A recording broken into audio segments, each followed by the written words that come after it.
Hey guys, it's Ruth with bodybyruth.com, the place to be where you're going to learn to love the body and the life that you live. So today we're going to talk a little bit about calories, how many you should be consuming, where your calories should be coming from, if you should track your macros, or if you should be practicing mindful eating. So typically when someone is wanting to track their calories, they're trying to lose weight. And if someone asks me how many calories they should be consuming in a day, my answer is, well, it depends. And that depends on a few factors like your gender, your age, your height, your weight, and your physical activity level. So if someone is younger and they're very active, they're going to be able to consume more calories than the person that is maybe in her 50s who is not as active. The other thing that you need to keep in mind is your goals. So if you're trying to lose weight, or if you're trying to maintain weight and just tone up, or if you're really trying to bulk up, that also is going to weigh in on how many calories you should be consuming. Okay, so let's say you just want to maintain your weight. The average person should consume between 1,500 and 3,000 calories a day if they want to maintain their weight. Now, if you're a woman, that's going to be usually between 1,700 and 2,000. Now, if you want to lose weight, then you're going to bump that down a little bit. Between 1,400 and 1,800 calories a day, you're going to start to see a calorie deficit and you're going to be able to lose weight. I don't like to go too low, like below 1,200, because then you slow down your metabolism and you start to mess with your hormones and you're going to have a whole bunch of side effects. Now, for me personally, I practice intermittent fasting and carb cycling, and on my low carb days, I have more fats. On my high carb days, I have more carbs.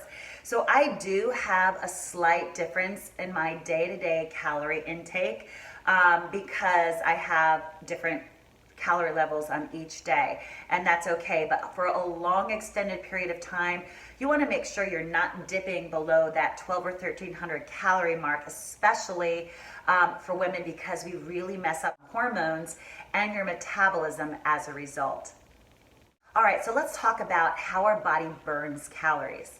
60 to 70% of our calorie burn just happens while we're resting, while you're sitting at your desk, while you're watching TV at night, while you're sleeping, which is why it's so important that we are building a lot of lean muscle, because that muscle is going to burn more calories for you while you are sitting at your desk, in carpool, wherever you're at, just resting. So 60 to 75% of those calories come from resting. 25% of that calorie burn every day is going to come from physical exercise, and 10% of our calorie burn comes from when our bodies are digesting food.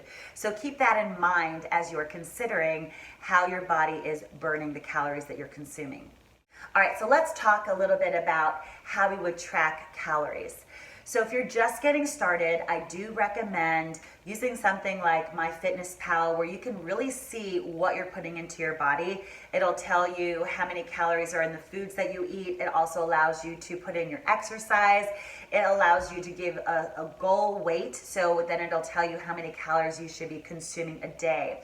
I also recommend that you measure, especially the first couple weeks that you're first getting started, so you can get a good idea of how much a cup looks like, how much a half cup looks like, how much 2 tablespoons a serving is, so that you can visually do that. So once you get a handle on this is a cup of brown rice, or this is a tablespoon of natural peanut butter, then you don't have to measure it anymore. You can just kind of eyeball it. But when you're first getting started, it does help to just measure everything so you can get a really good indication of what that food looks like when you're putting it on your plate and then putting it in your body. All right, now for me, I like to practice something called mindful eating. And mindful eating is a much more flexible approach to eating healthy forever. So it is good to track, especially when you're getting started and if you're trying to reach certain goals. But mindful eating makes the whole eating process enjoyable. You're not a slave to your food, and you're not ruining special occasions because the food doesn't fit your macros. So for me, I'm going to share 5 tips that really help when practicing mindful eating. So number 1 is portions.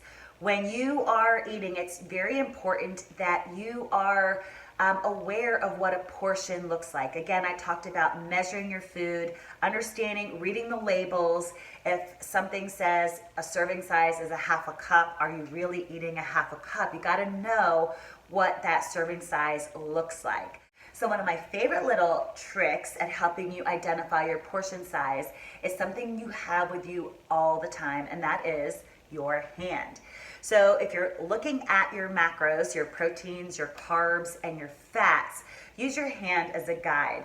So when you're eating your proteins should be about the size of the palm of your hand, 4 to 6 ounces of a lean, grass-fed beef, pasture-raised chicken, good salmon, a good fish, about the size of your hand. Your carbs are going to be about the size of your fist. So I'm looking at sweet potatoes and quinoa and oats, fruits and vegetables, really good. And your fats are going to be about the size of your thumb. Olive oil, nuts and seeds, avocados, things that are really good for you, but they are higher in calories. So about the size of your thumb. And then there's foods that are free, like peppers and cucumbers and kale and spinach and okra. That would be like two big palms. And you want to fill up with those types of foods so that you're not overeating on the indulgent foods. Okay, tip number 2 is you want to make sure you're using a plate or a dish or a bowl when you're eating.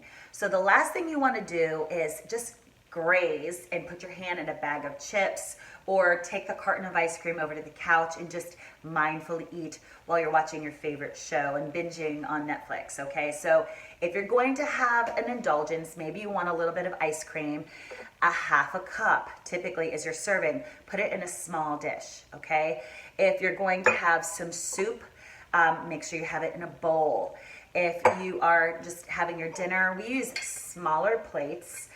They're not as big as a large plate, but mentally it does something. It makes you think that your body is full because you see the whole plate of food and it's gone. And then you think, oh wait, I had a whole plate of food. I'm not hungry anymore.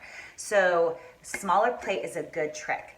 And then when we have salads, I go for a big bowl, fill up in lots of greens, lots of healthy fat and fiber. And this is a big bowl because most of it is going to be veggies, and then less is the protein and the fat on top. But make sure you have a container for your food and that you're not grazing. Okay, so tip number 3, make sure you are consuming nutrient-dense foods. That means your food is not only going to give you energy, but it's going to provide you with nourishment. It's loaded with vitamins and minerals and things that are going to keep your gut healthy, and foods that are going to help with inflammation. On the other hand, you don't want to be consuming empty calories. Empty calories are foods that are going to give you energy. They might be higher in sugar, but there's no nutritional value in it. So 2,000 calories of nutrient-dense foods is so much more helpful for you than 2,000 calories of empty calories, which are providing you with zero nourishment. Tip number 3 is close the kitchen when you're done eating.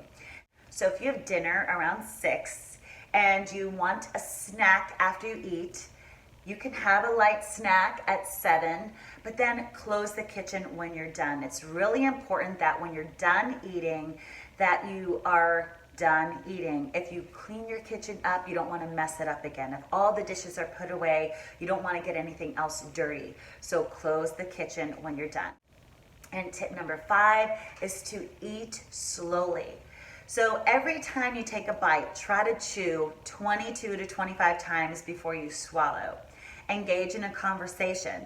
So often we finish our plate of food and your stomach thinks you're still hungry, when really you just need to let that food digest a little bit. Give your brain a chance to catch up so that it says, oh yeah, I'm not so hungry anymore.